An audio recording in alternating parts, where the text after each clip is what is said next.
Her Excellency, the President of India, Ms. Pratibha Patil, has arrived. Please welcome her.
I would like to request Her Excellency, the President of India, to light the ceremonial lamp. Other dignitaries on the dais may assist.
I now kindly request Mr. Adish Agarwal, Senior Advocate and President of the International Council of Jurists, to say a few words.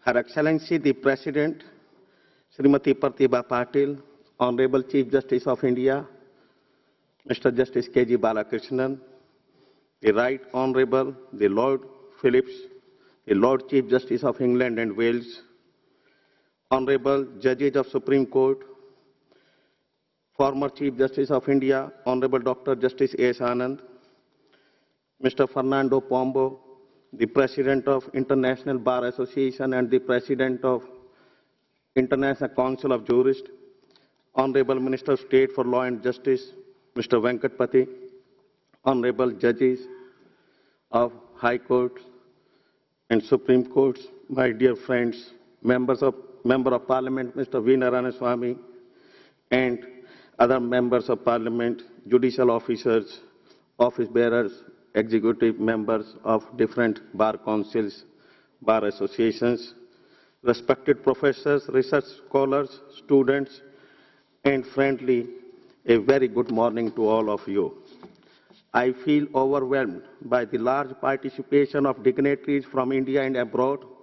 On behalf of International Council of Jurists, All India Bar Association, and Indian Council of Jurists, I extend warm welcome to all of you. The law is expected to play a definitive and positive role in bringing about changes in the socio-economic structure.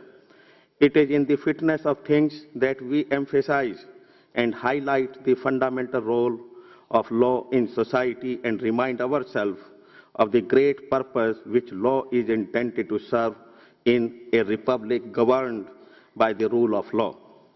The end of law must be justice. Therefore, we must ask ourselves the question as to how far we have been able to fulfill the mission of law to deliver justice. Despite the enormity of the legal system and the high esteem it commands, there are some serious problems which need urgent attention. These drawbacks and fallings prevent us from coming up to the expectations of the people, from preserving the trust, confidence and faith reposed by those for whom we exist. In this conference, we propose to examine these problems and to explore viable solutions.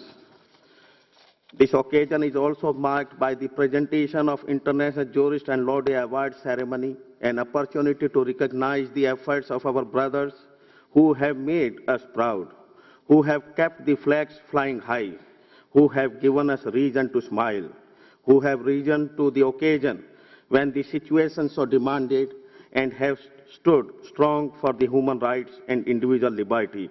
We celebrate their endeavors that have tremendously contribution to the well-being of our society.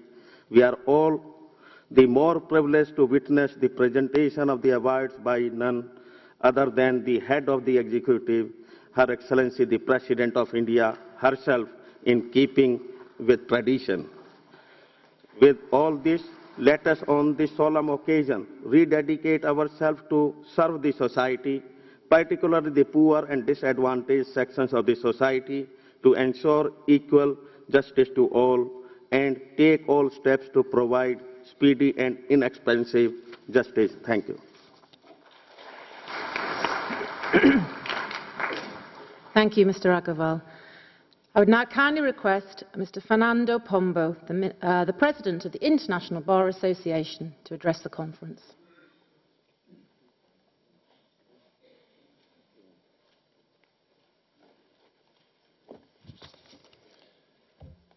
Thank you.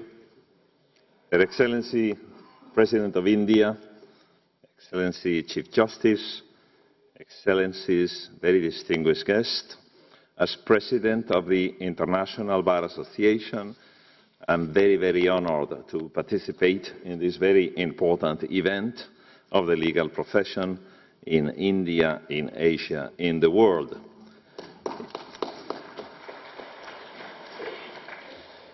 I'm particularly pleased to be here in a year where the International Bar Association is celebrating 60 years of its foundation in 1947 in the United Nations.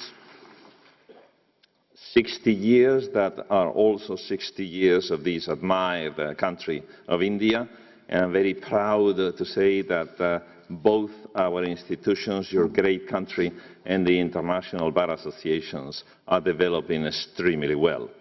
I want to congratulate you for remaining as the strongest and largest democracy in the world.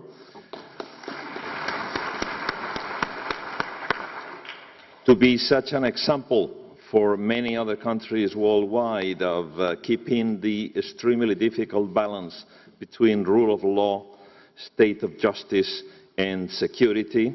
And particularly today, I want to have a few words of condolences for the families and people who suffer from the attacks yesterday directly on our core values of the legal system, the justice administration, and the lawyers. I also want to give you the message from the IBA, an organization that represents 196 national bar associations in the world, more than 30,000 individual lawyers, and where in addition to discussing all issues of law, we matter to rule of law and human rights. A month ago, I was involved with helping lawyers in Pakistan. Next month, I may be back there to help the rule of law by helping lawyers to be free, not to be imprisoned and tortured, by helping people in Iran, where the legal profession is also the object of attacks. So together, we, the lawyers, and the judiciary, and governments as democratic as the Indian government and the Indian country, we should continue fighting for the fundamental values. It's a real honor to share these days of work with you, and the warm regards from the International Bar Association. Thank you. Thank you, Mr. Pombo, and we wish you well with those many challenges that you're facing. Now please welcome the Minister of State for Law and Justice, Mr. K. Venkataparthi.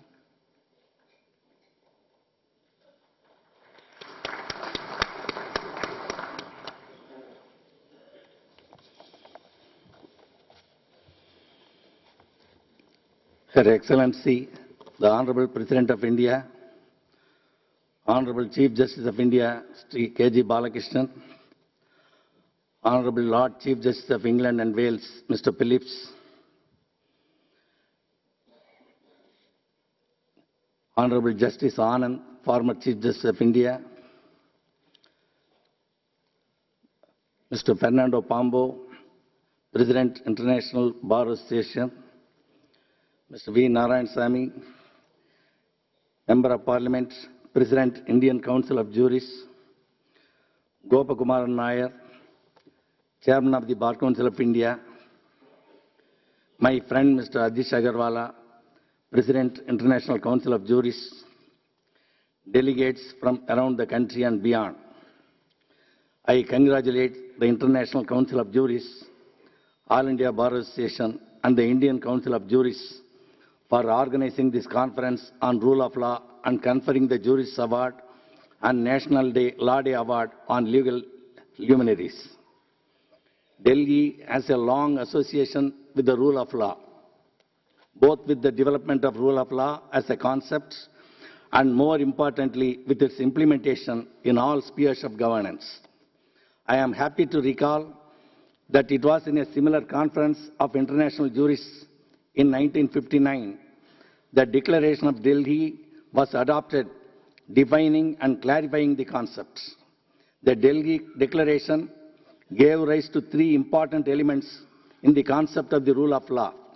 First, that the individual is possessed of certain rights and freedoms, and that he is entitled to protection of these rights and freedoms by the state. Second, that there is an absolute need for an independent judiciary and bar as well as for effective machinery for the protection of fundamental rights and freedoms. And third, that the establishment of social, economic and cultural conditions would permit men to live in dignity and to fulfill their legitimate aspirations. Rule of law is a prerequisite and a key component of the political and social order in a democracy. It is characterized by what Max Weber termed as legal domination. A key application of the rule of law is the limitation it puts on arbitrary governance.